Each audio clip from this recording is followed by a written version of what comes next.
Hey folks, so kung may narinig kayo nagmamiyaw-miyaw no, sa gilid ko, hindi po yun si Kiko Barsaga. So, eto na nga, no, magre-react lang tayo. Nakakaloka lang talaga, no.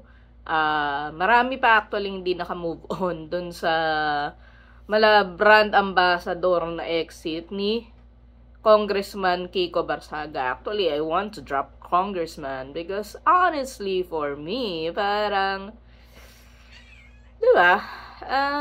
Medyo unbecoming yung mga nagiging contact niya. Anyways, so, eto na nga, no,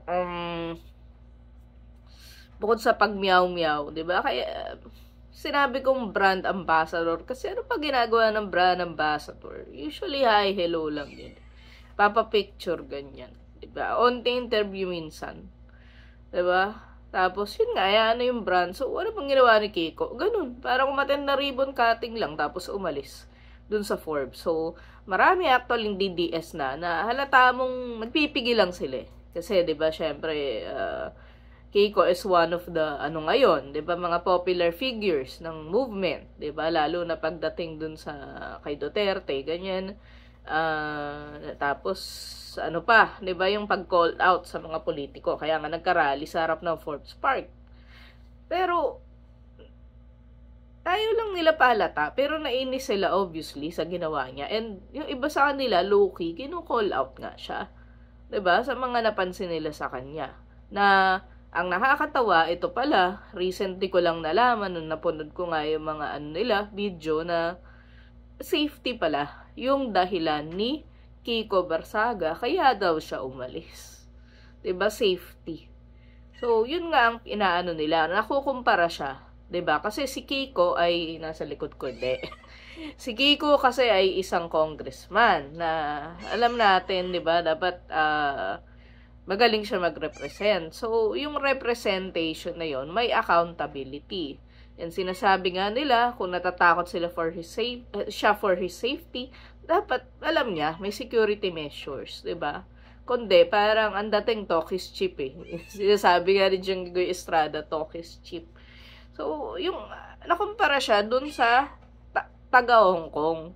Na, di ba naalala yung protesta, yung grabe talaga, yung mga dinadrag sa kalye, ganyan talaga, nakikipaglaban talaga sa mga pulis, yung mga citizens, para ipagtanggol yung kanilang mga karapatan. Ang leader kasi nun ay malaki ko, estudyante. Kaya nga lang, kaibigan nga daw, si Kiko ay isang congressman. Ito estudyante lang talaga. Kahit na parehong parang Gen Z sila. But still, itong estudyante, ready siyang ma-persecute.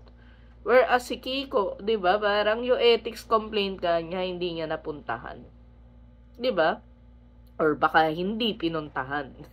Baka sinadya. Di ba? We never know. Anyways, dun na-shock yung mga DDS. Kasi, imagine mo, di ba, sa interview, sasabihin mo, kaya ka na late sa ethics complaint mo, dahil sa kaka-computer. 'Di ba?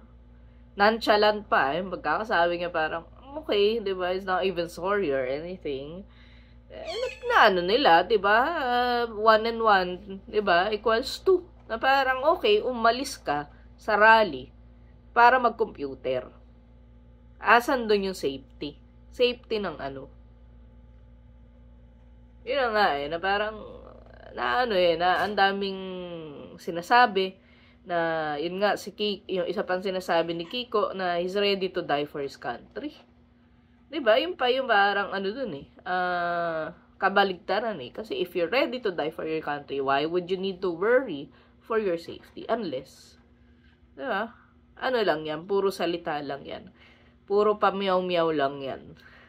So, yun lang, no? Hindi ko na palatagalin. Basically, yung essence, nakakaloka lang to. Si Kiko Barsaga, para lang siyang clown cat.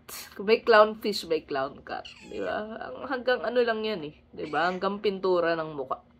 Diba? Hanggang puro parlor tricks lang Pero, for me wala naman talagang binatbat yan.